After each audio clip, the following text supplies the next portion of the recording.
A little look at my engine in its horrible state. Got a lot of wires and everything hanging around, but I don't really care. Was a TBI, converted it to carb. It's just an Edelrock 600 carb. I had it gone through and springs changed to make it idle a little bit better.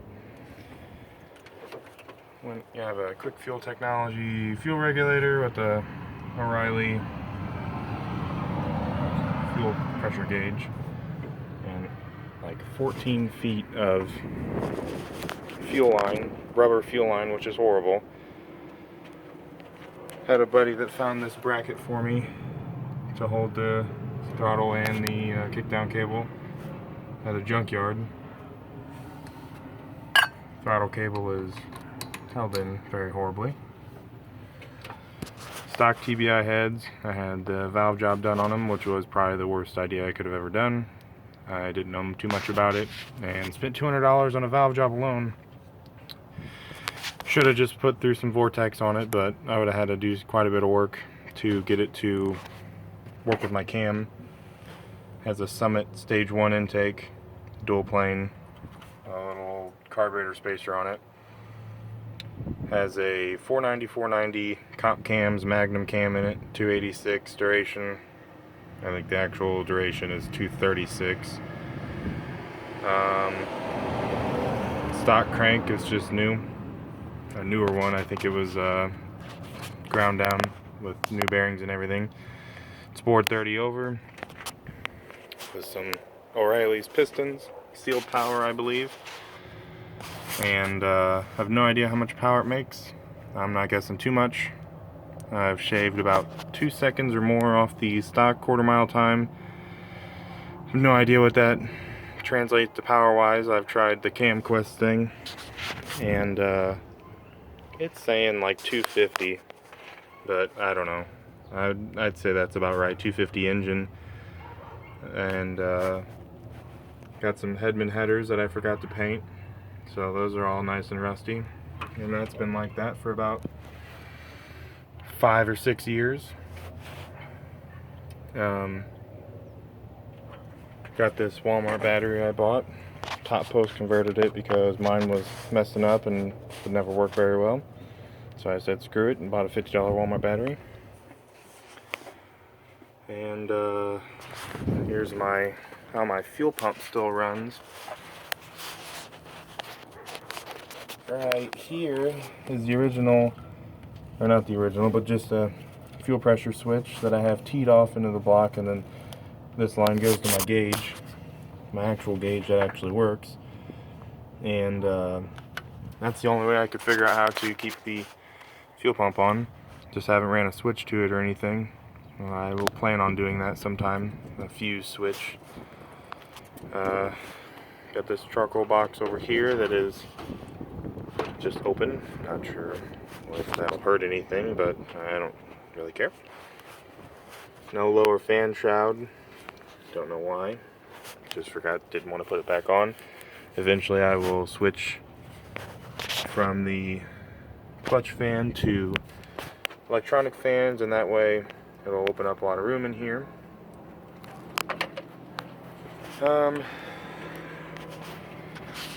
And that's about it. Right now my rear end is broken, and I'll need to be replacing that here soon. Put some 410s in it. It has 373s from a junkyard.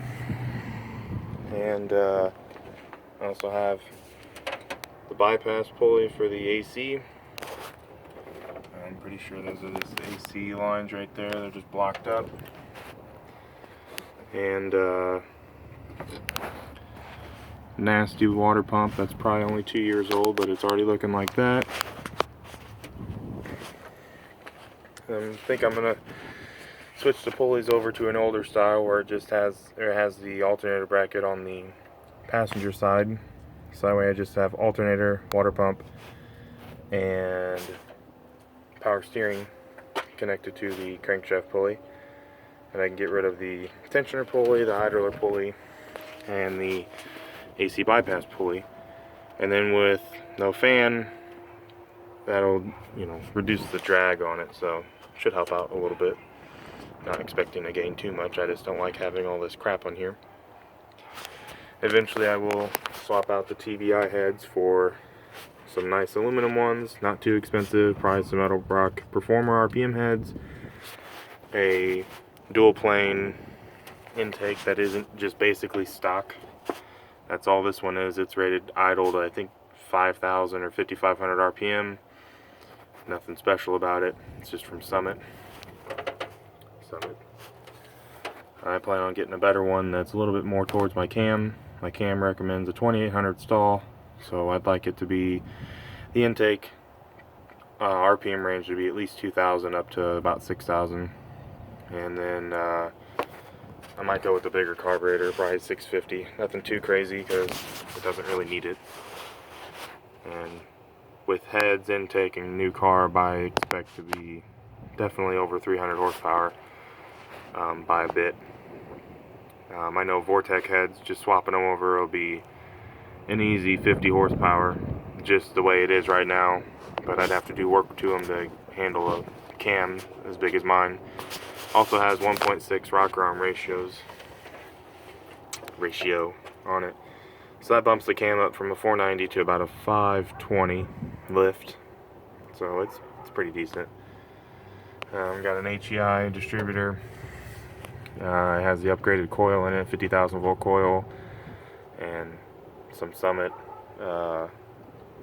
lines, and it has Excel header spark plugs in it, which after I bought them I realized that they are the exact same size as regular spark plugs, and they did nothing, so I'm not gonna waste my money on those anymore.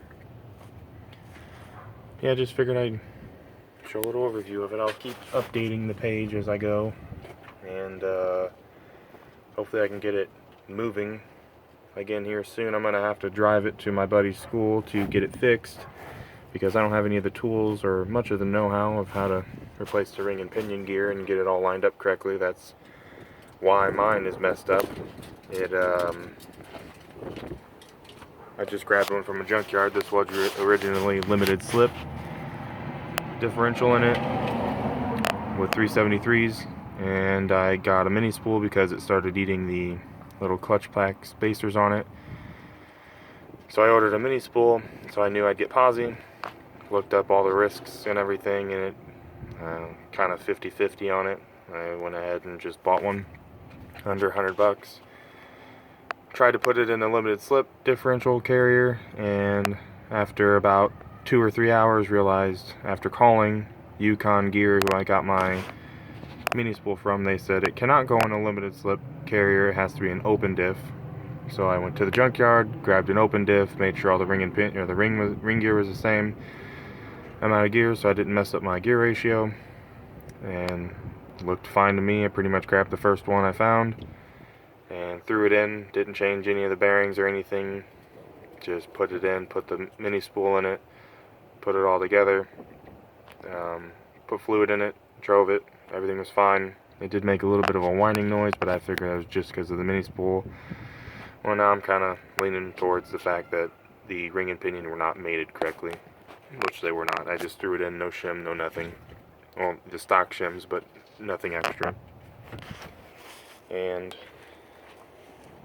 that didn't go very well. It lasted a little over 2 years, so I think that's fine, but with the new setup and everything, it should definitely last until I put too much power to it and blow it up, which I don't think I'll be near 400 or 500 horsepower, which is what the performance shop said that those gears can handle.